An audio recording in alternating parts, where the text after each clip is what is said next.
Guys, welcome back to my channel earth mom Dehradun. मैं हूं ज्योति और वेलकम है आप सभी का मेरे चैनल में। अगर इस वीडियो के माध्यम से आप चैनल में नए जुड़े हैं तो चैनल को सब्सक्राइब करना बिल्कुल मत भूलना। साथ में नीचे एक बेल नोटिफिकेशन है, इसको भी हिट कर देना ताकि मेरे आने वाली हर वीडियो का नोटिफिकेशन आप सभी को सबसे पहले मिल जाए। तो रिएक्शन वीडियो शुरू करने से पहले आप लोगों को मैं बता देती हूँ, कम्युनिटी पे मैंने एक नाइट ड्रेस का लिंक पेस्ट किया है, क्योंकि अब मैं अपनी वीडियो में तो आप सबको नाइट ड्रेस पहन के नहीं दिखा सकती, तो इसीलिए मैंने सोचा कि मैं आपको वीडियो में ही दिखा देती हूँ कि जो नाइट सूट मैंने मंगाया है, ये वाला वो नाइट सूट है जो मैंने कम्युनिटी पे डाला है। इसके साथ ये एक शॉर्ट्स है जो कि बहुत कंफर्टेबल शॉर्ट्स है, हर साइज़ में अवेलेबल है। अब सोचो अगर मेरे साइज़ में अवेलेबल है तो फिर आप सबके साइज़ में तो होगी ही ना। उसी के साथ साथ ये कॉट सेट है, ये भी बहुत सुंदर है, प्योर कॉटन का है। मैंने पर्पल शेड में लिया है, बट इसमें और भी शेड्स अवेलेबल है, तो अपने चॉइस के अकॉर्डिंग आप इसे भी चूज़ कर सकते हैं। अभी मैंने इसका लिंक डाला नहीं है, बट मैं इसका लिंक भी कम्युनिटी में डाल दूँगी। कमेंट सेक्शन में आप सब लिंक के लिए पूछते हो तो मैं दोबारा बता देती हूँ कि मैं हर चीज़ के लिंक डाल देती हूँ कम्युनिटी में। आप वहाँ पे स्क्रॉल करके ऊपर नीचे करके देख लिया कीजिए और अपने हिसाब से आपको जो पसंद आए वहाँ से आप ले सकते हैं, ठीक है। अब इसके साथ हम लोग आज का रिएक्शन वीडियो शुरू करें। वैसे मेरा प्लान था किसी और मुद्दे पे रिएक्शन देने का, जो कि सुबह से एक हॉट टॉपिक बना हुआ है, बट मैंने चूज़ किया पहले इस वीडियो पे रिएक्शन देने का। मैं वीडियो ऑलमोस्ट शूट करने के लिए तैयार हो गई थी पहले वाले ही कंटेंट पे। उसके बाद मुझे एक नोटिफिकेशन आया, नोटिफिकेशन मैंने क्लिक करके देखा तो वहाँ पे था सपना का वीडियो। सो मैंने प्रायोरिटी में पहले सपना का वीडियो चूज़ किया, क्योंकि मुझे ऐसा लगा कि पहले मुझे उस पर रिएक्शन देना चाहिए। आई होप कि आप लोगों को वीडियो पसंद आए। कमेंट सेक्शन में अपने ओपिनियन ज़रूर लीजिएगा, लेकिन हमेशा की तरह प्लीज़ अभद्र भाषा का प्रयोग ना करते हुए एक सभ्य भाषा में अपने पॉइंट ऑफ व्यू शेयर करना। आज सपना ने जो बात कही, मैं जानती हूँ कि आप में से बहुत सारे लोगों की खुशी का ठिकाना नहीं रहा होगा, चाहे वो अंकल आंटी को पसंद करने वाले हों, चाहे वो सपना को पसंद करने वाले हों। आज दोनों की ही खुशी का ठिकाना नहीं रहा होगा, क्योंकि जो न्यूट्रल ऑडियंस है ना, जो एक्चुअली में इस फैमिली के वेल विशर है, इस फैमिली सपना की फैमिली, सपना के सास ससुर की फैमिली और सपना के पति की फैमिली, जो इस फैमिली के वेल विशर है ना, वो हमेशा यही प्रे और यही विश करते हैं कि बच्चों को उनके दादा दादी का प्यार मिल जाए, सास ससुर को बुढ़ापे में सेवा करने के लिए बहू मिल जाए, और ये परिवार जो XYZ किसी भी रीज़न की वजह से बिखर गया है ये एक हो जाए। और शायद मैंने बोला था कि पितृ बराबर देव कोई नहीं होता, और जिस दिन उनके बच्चे चाहेंगे उस दिन इस परिवार को जोड़ने से कोई ताकत नहीं रोक पाएगी।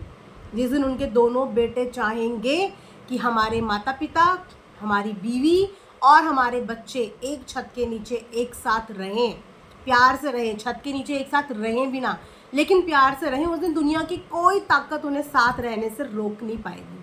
और वो दिन बहुत जल्द आएगा, बहुत जल्द आएगा। कमेंट सेक्शन में काफ़ी लोगों की एक्सपेक्टेशन होती थी सपना से, ये फ़ोन पे बात क्यों नहीं करवाती, ग्रैंड पेरेंट्स से दूर क्यों कर दिया, उनका भी हक है अपनी पोतियों पे, उनको मिलना भी चाहिए, उनको बात भी करानी चाहिए। बिल्कुल सही, मैं भी इस बात से शुरू से अग्री करती हूँ कि बच्चों पे सपना का भी अधिकार है और बच्चों के प्यार पे दादा दादी का भी अधिकार है, और बच्चों को भी अधिकार है अपनी दादा दादी का प्यार मिलने का। वो क्यों अपने दादा दादी के प्यार से वंचित रहें, वो क्यों अपनी जन्मभूमि से वंचित रहें जहाँ पे उन्होंने जन्म लिया है, जिस घर में उनका जन्म हुआ, जहाँ पे पहले कदम उन्होंने रखे, वो बच्चे उस जगह से क्यों वंचित रहें। उन बच्चों को तो उस जगह का प्यार, एहसास, आशीर्वाद बिल्कुल मिलना चाहिए, बिल्कुल उनकी मेमोरी में वो सब चीज़ें कैद होनी चाहिए, राइट। तो बहुत सारे लोग सपना से ये एक्सपेक्टेशन करते थे, और बहुत सारे लोग ग्रैंड पेरेंट्स को भी ये मैसेज करते थे कि आप अगर उनको इतना मिस करते हो, क्योंकि ऐसा एक बार नहीं हुआ है, कई बार व्लॉग में हमने देखा है कि आंटी छोटी छोटी चीज़ों में अपने घर की गुड़ियाओं को मिस करती हैं। झूले में बैठी होती थी तो झूले में उनकी प्रेजेंस को मिस करती थी, कुछ खाती थी तो उसमें मिस करती थी, कुछ आता था घर में तो उसमें मिस करती थी। काफ़ी सारे व्लॉग में आंटी, बेसिकली सिर्फ आंटी, क्योंकि अंकल व्लॉग में बहुत कम आते हैं, तो आंटी कई बार उन बच्चों को याद करती हुई दिखी है। जहाँ पे सब्सक्राइबर नीचे कमेंट भी करते थे कि अगर बच्चों की इतनी याद आ रही है तो उनको बुला लो, आप बुला नहीं पा रहे हो तो मिलने चले जाओ, मिलने नहीं जा पा रहे हो तो उनको फ़ोन कर लो, उनको कॉल कर लो। क्योंकि सपना ने पहले भी बोला था कि मुझे कोई प्रॉब्लम नहीं है कि आप फ़ोन पे बच्चियों से बातें कर लो, कोई दिक्कत नहीं है। लेकिन चलिए, अगर हम बीती बातों को बार बार कुरेदते रहेंगे तो शायद फैमिली कभी एक हो ही नहीं पाएगी। किसी एक को शुरुआत हमेशा लाइफ में करनी होती है, और अगर छोटा बन के सपना झुकी है, चाहे अपने बच्चों के लिए झुकी हो, चाहे प्यार के लिए झुकी हो, चाहे उसे इस बात का एहसास हो गया हो कि उस समय उस जोन में उसने बहुत सारी चीज़ें हड़बड़ाहट में गलत कर दी, जैसे कि एक गलती करी थी सूरज भैया वाली। आज उसको उस बात का गिल्ट है, और वो बता रही है कि उस गिल्ट की वजह से मैं अपनी बहुत सारी मेमोरीज़, अपने बहुत सारे थॉट्स शेयर नहीं कर पाती, क्योंकि मुझे भी गिल्ट होता है अंदर से कि मैंने वो चीज़ें कैसे बोल दी, फ्रस्ट्रेशन में बोल दी। और ऐसा होता है, हम सब इंसान हैं, और जो इंसान गुस्से वाला होता है ना, जब उस पर गुस्सा हावी होता है तो वो अपने मुंह से अपशब्दों की झड़ी लगा देता है। फिर वो ये नहीं देखता कि मेरे सामने कौन खड़ा है। जितने भी लोगों का एग्रेशन होता है, कई लोगों को आपने देखा होगा कि अपने गुस्से को कंट्रोल करने के लिए कोई सुच्चा मोती धारण करता है, कोई मेडिटेशन करता है, किन्हीं किन्हीं को एंगर इश्यूज होते हैं, और ये बहुत सारे लोगों के नेचर में हमने खुद सोशल मीडिया पे विटनेस किया है कि जब इंसान पे गुस्सा हावी होता है ना, तो उस समय उसे कुछ नहीं दिखता। और सपना पे वो गुस्सा हावी था, जिस गुस्से को कंट्रोल करने के लिए हम भी यहाँ से कोशिश कर रहे थे, और अब इन दिनों सपना ने उन चीज़ों पे कंट्रोल किया है। उसको वो चीज़ एहसास हुई है कि जहाँ चार बर्तन होते हैं वो खटकते भी हैं, ससुराल में चीज़ें अप डाउन होती भी हैं, लेकिन एडजस्टमेंट चलती का नाम गाड़ी यही है। खटपट भी होती है, फिर भी हम एक छत के नीचे रहते हैं, लड़ाई झगड़े भी होते हैं, फिर भी एक छत के नीचे रहते हैं। लेकिन क्योंकि सपना की ज़िंदगी में वहाँ पे कहीं ना कहीं कुछ सारी चीज़ें जो सपना को पता भी नहीं होती थी, वो चीज़ें उसको बताई जाती थी। अब जब बताई जाती थी तो उसका टेम्परामेंट और हाई होता चला जाता था, और जो चीज़ें उसे नहीं करनी थी उसने वो चीज़ें कर दी। अब यही सोचिए ना कि जो छोटी बच्ची है उसके पापा के क्या इंटेंशन है, उसके पापा क्या मांग रहे हैं, सपना को बताने वाला कौन था? सपना ऊपर के कमरे में रहती थी, उसे क्या पता कि घर के बाहर या घर के फैमिली मेम्बर क्या पॉलिटिक्स या क्या बात कर रहे हैं। लेकिन ये बात उस तक गई ना। अब अगर आपको कोई आके बता दे कि आपके प्रति सामने वाले की ये इंटेंशन चल रही है, तो आप चाहकर भी कभी उस इंसान से प्यार नहीं कर पाओगे कि अरे बाप रे, ये मेरे लिए इस तरीके की सोच रखता है, ये मेरे लिए ऐसी प्लानिंग कर रहा है। आपके दिल में ऑटोमेटिक उस इंसान के लिए नफरत हो जाएगी। लेकिन यहाँ पे गलती उस इंसान की भी होती है जो चीज़ें इधर की उधर, बातें इधर की उधर करता है। उसकी भी गलती होती है सामने वाले का ब्रेन वॉश करने में, और बहुत बड़ी गलती होती है। इसीलिए कभी भी चुगलखोरी की आदत इंसान के अंदर नहीं होनी चाहिए। आप तो शायद नेचर में या मौज मस्ती में चुगलखोरी कर देते हैं, लेकिन इन चुगलखोरी की वजह से जिनके रिश्ते बिगड़ते हैं, जिनका घर बिगड़ता है, उनकी सफरिंग्स बहुत ज़्यादा होती हैं, बहुत ज़्यादा सफरिंग होती है। इसीलिए अगर कभी किसी के घर में घुसने की आप कोशिश करें या ट्राई भी करें, तो प्लीज़ किसी के घर में ना जोड़ने वाली बातें करें। कभी भी किसी के घर को तोड़ने वाली बातें मत करें। हमेशा कोशिश करें कि दो लोगों के रिश्ते अगर सुधारने में अपना कंट्रीब्यूशन दे पाओ तो वो कंट्रीब्यूशन दो, लेकिन किसी का तोड़ने में कंट्रीब्यूशन कभी भी मत दो घर। ठीक है? तो यहाँ पे आज बहुत सारे लोगों की जो एक्सपेक्टेशन थी कि दादा दादी से बच्चों को मिलना चाहिए और बच्चों को दादा दादी से मिलना चाहिए, तो सपना अब एक अपने सही स्टेट ऑफ माइंड में आई है, जो कि काफ़ी दिनों से उनकी व्लॉगिंग से भी हमें समझ में आ रहा है। और जब इंसान अपनी गलतियाँ मानने लगे ना, उन्हें सुधारने लगे, उन्हें मानने लगे, क्योंकि अगर उसने गलती करी तो अगर वो अपने बड़ों के आगे झुकेगी तो वो कभी भी छोटी नहीं होगी। और अगर वो पहल कर रही है तो इससे बड़ी खुशी की बात कुछ और हो ही नहीं सकती। जितनी भी म्यूचुअल ऑडियंस है इस फैमिली की, म्यूचुअल ऑडियंस, मैं जानती हूँ कि आज वो बहुत खुश हो रहे होंगे कि सपना ने चलो शुरुआत तो करी। और इस गलतफहमी में मत रहना, क्योंकि यहाँ पे आएंगे कुछ लोग कमेंट करने कि देखो जा गई ना वापस, देखो चली गई ना प्रॉपर्टी के लिए वापस। तो नहीं, साफ तौर पे व्लॉग सुन के तब मैं रिएक्शन दे रही हूँ। साफ शब्दों में उसने बोला है हम वहाँ मिलने जाएंगे और उनको बोलेंगे कि आप भी हमसे यहाँ पे मिलने आना।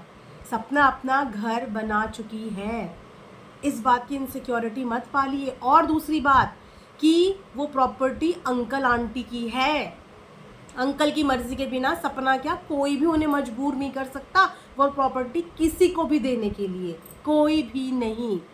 उनकी मर्जी कि वो दान दें, उनकी मर्जी कि वो किसी को भी दें, ये उनकी अपनी खुद की पर्सनल चॉइस है।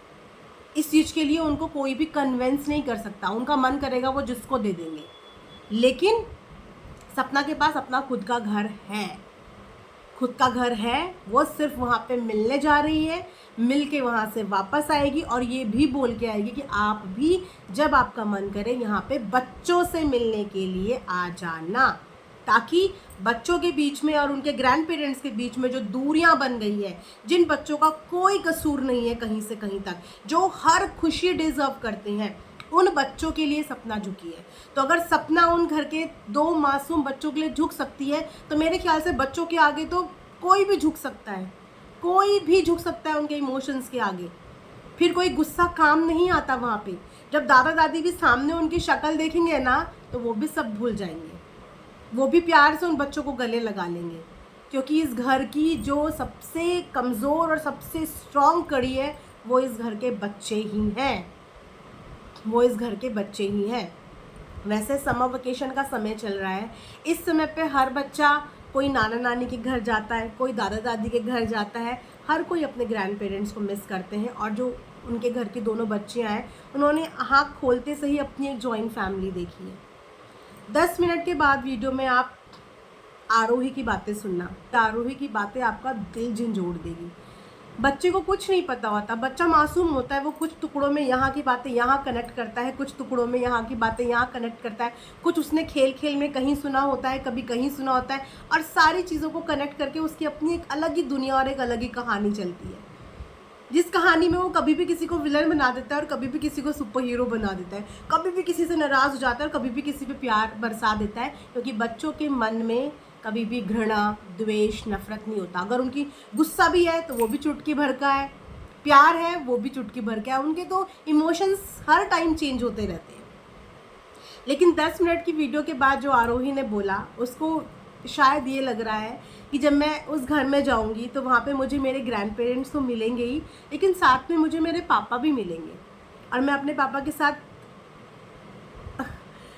आई डोंट नो क्या इमोशंस बच्चों के दिल में चलते हैं, जो वो कभी कभी एक्सप्रेस और एक्सप्लेन भी नहीं कर पाते, अपने शब्दों में नहीं लिख पाते, क्योंकि पूरा सेंटेंस बनाना बच्चों को नहीं आता। उन्हें नहीं पता कि हमें अपनी बातें कैसे सेंटेंस में बोलनी है। और ये मैं इसीलिए बता रही हूँ क्योंकि मैं एक माँ हूँ, और बच्चों की इस जर्नी से हम गुजर चुके हैं। जितनी भी मदर होंगी, उन सबको बच्चों के ये इमोशंस, ये जर्नी पता होगी कि बच्चे कैसे अपने इमोशंस जो है टुकड़ों में इधर से उधर फिट करते हैं। आप उनसे सवाल कुछ पूछते हो, वो जवाब कुछ देते हैं, क्योंकि उनके अंदर कुछ नहीं होता, उनके दिमाग में कुछ चीज़ें चलती हैं और वो उनकी बिल्कुल मिक्स करके उन चीज़ों को बोल देते हैं, कुछ चीज़ें। और बहुत सारी चीज़ें जो वो फील करते हैं वो उन्हें सेंटेंस में बोलनी नहीं आती, वो एक्सप्लेन नहीं कर पाते। लेकिन माँ अपने बच्चे के सारे इमोशंस समझ जाती है, भले ही वो टूटी फूटी भाषा में बोले, भले ही वो तोतला बोले, भले ही वो एक शब्द बोले, लेकिन माँ समझ जाती कि मेरा बच्चा बोलना क्या चाह रहा है। और यहाँ पे उसको ऐसा लग रहा था कि वहाँ जाके मुझे मेरे पापा भी मिलेंगे और मेरे को अपने पापा से अपनी बहुत सारी जाने क्या बातें करनी है, कुछ शिकायत होगी, मम्मी की कुछ शिकायत होगी या किसी की कुछ होगी, जो भी इमोशंस उसके अंदर चल रहे होंगे मैं ये बोलूँगी। तो बच्चे आज तक भी ये चीज़ें नहीं एक्सेप्ट कर पा रहे, उनको आज तक भी नहीं पता कि हमारे पापा गए क्या। अब आरोही की नज़र में तो उसके पापा राजवीर भैया ही हैं, क्योंकि जब से उसने होश संभाला उसने उन्हीं को देखा अपने आसपास, उन्हीं को पापा बोला, उन्हीं को आसपास देखा, सारे मूवमेंट, सारी चीज़ें, तो बहुत सारी हलचल चलती है। बड़े अपने इमोशंस में इतने ज़्यादा बिजी हो जाते हैं कि वो भूल जाते हैं कि बच्चों के अंदर भी बहुत इमोशंस होते हैं, और यही 4-5 साल के इमोशंस बच्चों को बड़े में जाके याद आते हैं। ये जो 5 साल का बच्चों का टाइम होता है ना, 5 साल, इसलिए बोलते हैं कि 5 साल बच्चों के लिए ना बहुत सेंसिटिव ईयर होते हैं। आप इन 5 सालों में बच्चों को बहुत रूड भी नहीं बोल सकते, हर चीज़ के लिए उन्हें टोक भी नहीं सकते, उनको उनके थॉट्स का एक्सपोजर लेने देना चाहिए, उनके अंदर जो भी चीज़ें आ रही, जो भी डेवलप हो रही हैं, उसका एक्सपोजर उन्हें लेने देना चाहिए। अगर हम इस 5 साल के ड्यूरेशन में बच्चों को रोक टोक करना या उनकी बातों को काटना ये सब शुरू कर देते हैं ना, तो उनका जो ब्रेन डेवलप हो रहा होता है, जो थॉट्स डेवलप हो रहे होते हैं, वो कहीं ना कहीं रुक जाते हैं, और फिर यही मेमोरी उनकी आगे चल के उनको उनकी पर्सनालिटी में शो होने लगती है, राइट। तो सपना ने तो डिसीज़न ले लिया है कि वो उनके ग्रैंड पेरेंट्स से इन बच्चों को ज़रूर मिलाएगी और उनसे भी बोल के आएगी कि आपका भी जब मन करे आप बच्चों से मिलें। और बिल्कुल मैं भी यही बोलना चाहूँगी कि ये एक शुरुआत भी हो सकती है, एक अच्छी शुरुआत भी। क्योंकि देखा जाए तो सपना को अपने इन लॉज के साथ कभी कोई प्रॉब्लम थी ही नहीं। वो हमेशा अपने इन लॉज के लिए स्टैंड ही लेती हुई आ रही थी। आप जब उनके पुराने व्लॉग्स देखोगे ना, वो हमेशा थर्ड पार्टी, थर्ड लोगों की वजह से परेशान थी। क्यों? क्योंकि उसके कानों तक ये बातें आ रही थी कि उसकी घर गृहस्थी में थर्ड लोग क्या कर रहे हैं। अब ये बातें उसके कान तक उड़ते उड़ते तो नहीं आ रही होगी ना, वाया वाया आ रही होगी, लेकिन ये बातें उसके कानों तक आ रही थी और उसको यही डर था कि मेरा घर ना टूट जाए। वरना अपने पेरेंट्स को लेके, अपने इन लॉज को लेके सपना के बहुत सपने थे। उनके बीच में सब कुछ बहुत सही था, लेकिन बीच में जो खिचड़ी पकी, जो चीज़ें हुई, वो आउट ऑफ माइंड हो गई, या क्या उसने बोल दिया या क्या नहीं बोल दिया। बोलते हैं ना, बुद्धि इंसान की कभी कभी पलट जाती है, फिर जाती है। उसको उस समय पे कुछ भी समझ में नहीं आता, पर जब जागो तभी सवेरा। अगर आज सपना इस चीज़ के लिए जागी है या उसको एहसास हुआ है इस बात का, और वो एक बेबी स्टेप बढ़ा रही है, एक बेबी कदम बढ़ा रही है, तो उन कदमों को बिल्कुल बढ़ने देना चाहिए और बच्चों को उनके ग्रैंड पेरेंट्स से ज़रूर मिलना चाहिए। और देखते हैं अब जब वो वीडियो आएगी, मैं बहुत एक्साइटेड हूँ वो वीडियो, वो व्लॉग देखने के लिए, जब बच्चे इतने समय के बाद अपने ग्रैंड पेरेंट्स से मिलेंगे। आपने देखा होगा व्लॉग में एक जगह पे बच्ची बोल रही थी कि दादी बुरी है, फिर दूसरी ही जगह पे वो कह रही थी मैं दादी से मिलूंगी तो मैं उनको ये बोलूँगी, मैं उनसे मिलूंगी तो मैं उनको ये बोलूँगी। क्योंकि बच्चों का स्वभाव भी कोमल होता है। हम बड़ों को ऐसा लगता है हम तो बात कर रहे हैं फ़ोन पे या आपस में, बच्चों को नहीं समझ में आ रहे हैं, बच्चे ध्यान नहीं दे रहे, ये तो खेल रहे हैं। पर ऐसा नहीं होता। बच्चे खेल ज़रूर रहे होते हैं, लेकिन उनका दिमाग चारों तरफ दौड़ रहा होता है। वो हमारी कभी कोई वर्ड पकड़ लेते हैं, हमारा कभी कोई वर्ड, और हमें एहसास भी नहीं होता इस बात का कि हमारी कौन सी बोली हुई बातें उनके दिमाग में कब फिट हो गई हैं। फिर वो समय आने पे वो चीज़ें बोल देते हैं। हालांकि ना तो उन्हें उन बातों का मतलब पता होता है, ना उनके लिए उस बातों का कोई मीनिंग होता है, लेकिन फिर भी वो लोग वो बातें पकड़ लेते हैं जो वो अपने बड़ों को कभी बोलते हुए सुना हो या सुनते रहे हों। लेकिन अगर सपना अपने बच्चों और उनके ग्रैंड पेरेंट्स के बीच में इस डिफरेंस को दूर करने का काम कर रही है और उनके बीच में वापस से वो बॉन्ड डेवलप करने का काम कर रही है, तो ये अच्छी बात है। ये एक अच्छी बात है कि चलो कोई तो शुरुआत कर रहा है। हाँ, पर अब इन एक्टिविटी से घबराने की ज़रूरत तो है। घबराने की ज़रूरत उन लोगों को ज़रूर है जो बिल्कुल नहीं चाहते कि उस दहलीज पे वापस से सपना के कदम या उनकी बच्चों के कदम पड़ जाए। उन लोगों के लिए घबराने की ज़रूरत ज़रूर है जिन्हें जैसे भी करके सपना और उसकी परिवार को बिल्कुल कट ऑफ करना था, ऐसा तोड़ना था और ऐसी दरार लानी थी कि दोबारा उस दरार को भरने के लिए कोई सीमेंट या रेत नहीं मिले। वरना आप बताइए ना, जब घर में इतने सारे लोग होते हैं और जब दो लोगों के बीच में फाइट होती है, तो क्या कोई सा भी रिश्तेदार आके पैचअप कराने की कोशिश नहीं करता? कोई तो आगे बढ़ता है कि नहीं यार, टूटे हुए घर को चलो जोड़ देते हैं, चलो कोशिश कर लेते हैं। कोई एक रिश्तेदार तो आके बोलता नहीं, कोशिश करेंगे, ये लोग साथ रहेंगे। किसी ने नहीं बोला। पूरी कंट्रोवर्सी के दौरान किसी के मुंह से नहीं निकला कि नहीं, हम कोशिश करेंगे और ये लोग एक होंगे। जब समझ में आ गया कि सबकी मन की हो गई, क्योंकि कोई चाहता ही नहीं था कि ये परिवार एक हो, सबकी मन की हो गई, और आज इस बात का एहसास सपना को हुआ, तो उसने बोला हमने तो सबके मन की कर ली। एक्चुअली जरिया तो हम बन गए, लेकिन मन ये बाकी लोगों के थे कि इनके परिवार के बीच में इतनी दरार आ जाए, इतनी दरार आ जाए कि माता पिता अपने खुद के ही अंश से दूर हो जाएं, और ऐसे दूर हो जाएं कि वापस उस दहलीज में कदम रखने का कोई चांस ही ना हो।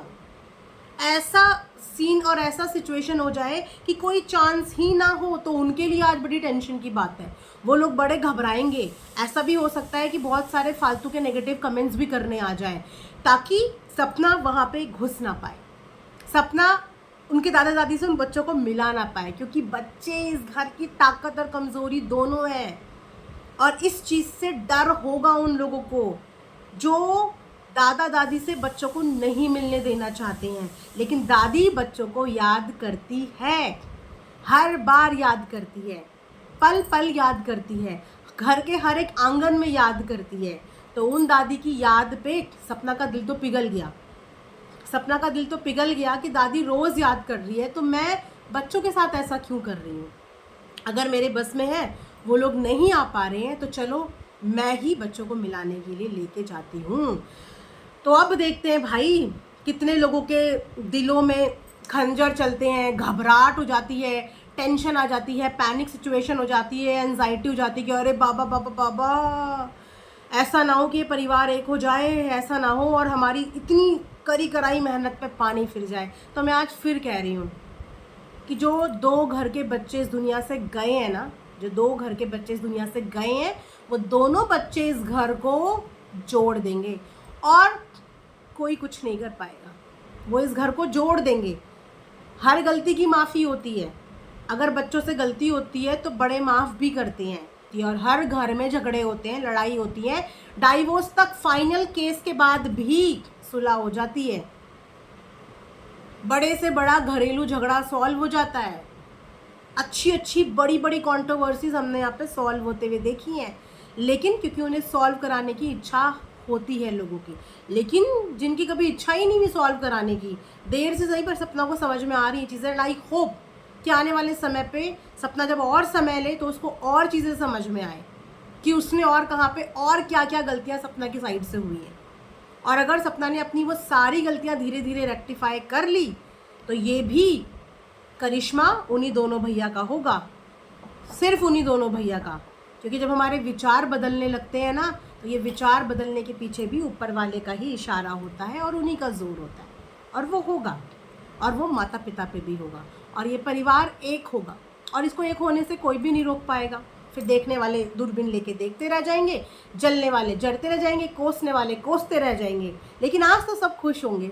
आज तो चाहे अंकल आंटी को प्यार करने वाले हो या फिर सपना को प्यार करने वाले हो, आई एम श्योर कि आज सब खुश होंगे कि फाइनली बच्चों से ग्रैंड पेरेंट्स मिलने वाले हैं। मैं बहुत खुश हूँ इस चीज़ में। बाकी XYZ बाकी लोगों की बातें बाद में करेंगे। फ़िलहाल इस न्यूज़ के बारे में आप लोगों के साथ अपने थॉट्स मुझे शेयर करने थे। आप भी कमेंट सेक्शन में अपने अपने थॉट्स शेयर कीजिए, भर भर के पॉजिटिविटी दीजिए दोनों फैमिलीज़ के लिए, भर भर के पॉजिटिविटी कि जायदाद में ना मिले कोई हक, भाड़ में जाए पैसा, भाड़ में जाए जायदाद, लेकिन प्यार में पूरा हक मिलना चाहिए। प्यार में पूरा हक मिलना ही चाहिए। इसी के साथ ही रिएक्शन वीडियो मैं यहाँ पे एंड करती हूँ। आई होप कि आप सबको पसंद आएगा। मिलेंगे नेक्स्ट वीडियो में, तब तक अपना ध्यान रखिए। Thanks for watching earth mom Dehradun.